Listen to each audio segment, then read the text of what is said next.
விவிலியம் அறிவோம். வணக்கம் அன்பர்களே. இன்று நாம் அறிய போகும் பகுதி தோபித்து அதிகாரம் 2. தோபித்து பார்வை இழத்தல். சக்கர்தோன் ஆட்சியில் நான் வீடு திரும்பினேன். என் மனைவி அன்னாவும் என் மகன் தோபியாகவும் என்னிடம் ஒப்படைக்கப்பட்டனர். வாரங்களின் விழாவான பெந்தகோஸ்து திருவிழாவின் பொழுது எனக்காக நல்லதொரு விருந்து தயாரிக்கப்பட்டது. நான் உணவு அருந்த அமர்ந்தேன். விருந்தின் போது எனக்கு பல வகை உணவு பரிமாறப்பட்டது.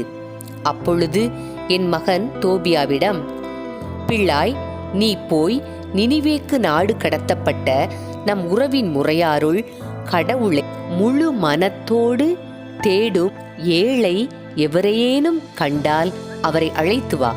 அவர் என்னோடு உணவு அருந்தட்டும்.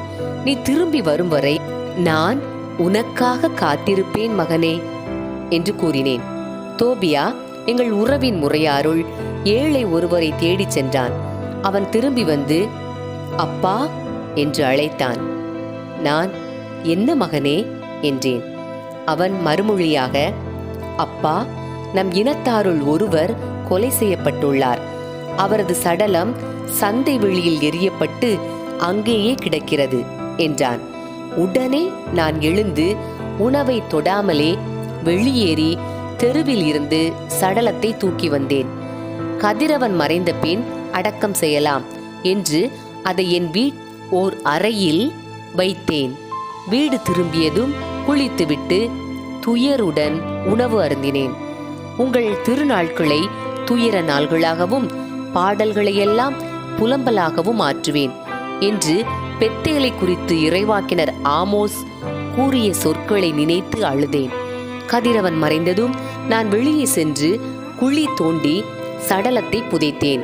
என் அண்டை வீட்டார், இவனுக்கு அச்சமே இல்லையா? இத்தகையதொரு செயலை செய்ததற்காகத்தானே ஏற்கனவே இவனை கொல்ல தேடினார்கள். இவனும் தப்பி ஓடினான்.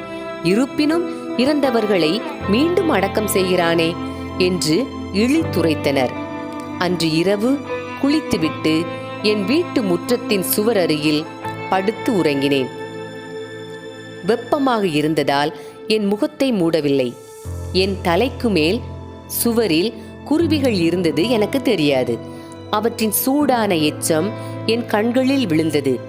உடனே கண்களில் வெண்புள்ளிகள் தோன்றின. நலம் பெறுமாறு மருத்துவர்களிடம் சென்றேன்.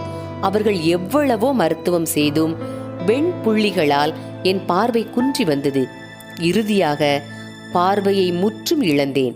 நான் பார்வையற்றவனாக 4 ஆண்டுகள் வாழ்ந்தேன். என் உறவின் முறையார் அனைவரும் எனக்காக வருந்தினர். எலிமாய் செல்லும் வரை 2 ஆண்டுகளாக அகிக்கார் என்னை பேணி வந்தான். அக்காலத்தில் என் மனைவி அன்னா பெண்களுக்குரிய கைவேலைகளில் ஈடுபட்டிருந்தாள். தன் கைவேலைப்பாடுகளை அவள் உரிமையாளர்களுக்கு அனுப்பி வைக்க அவர்கள் அவளுக்கு கூலி கொடுப்பார்கள். திசித்தர் மாதம் 7ஆம் நாள் தான் நெய்திருந்ததை உரிமையாளர்களுக்கு அவள் அனுப்பி வைத்தாள். அவர்கள் அவளுக்கு முழு கூலியுடன் விருந்து சமைக்க ஓர் ஆட்டுக்குட்டியையும் கொடுத்தார்கள். அவள் திரும்பி வந்த பொழுது ஆட்டுக்குட்டி கத்தத் தொடங்கியது. உடனே நான் அவளை அழைத்து, இந்த ஆட்டுக்குட்டி எங்கிருந்து வந்தது என்று கேட்டேன். ஒருவேளை இது திருடப்பட்டதோ? அப்படியானால் உரியவரிடம் இதை திருப்பி கொடுத்துவிடு. ஏனெனில் திருடிய எதையும் உண்ண நமக்கு உரிமை இல்லை என்றேன். அதற்கு அவள் என்னிடம், கூலிக்கு மேலாக இது எனக்கு அன்பளிப்பாக கொடுக்கப்பட்டது என்றாள். இருப்பினும் நான் அவளை நம்பவில்லை. உரியவருக்கு அதை திருப்பி கொடுத்து விடுமாறு வற்புறுத்தினேன். அவளது செயலை குறித்து நான் நாணினேன். அப்பொழுது அவள் மறுமொழியாக என்னிடம், உம்முடைய தருமங்கள் எங்கே? நற்செயல்கள் எங்கே? உம்முடைய குணம் இப்பொழுது நன்றாகவே புலப்படுகிறது என்றாள். அன்பர்களே, இறைவார்த்தையோடு பயணித்தோம். இறைவனோடு நம் பயணத்தை தொடர்வோம்.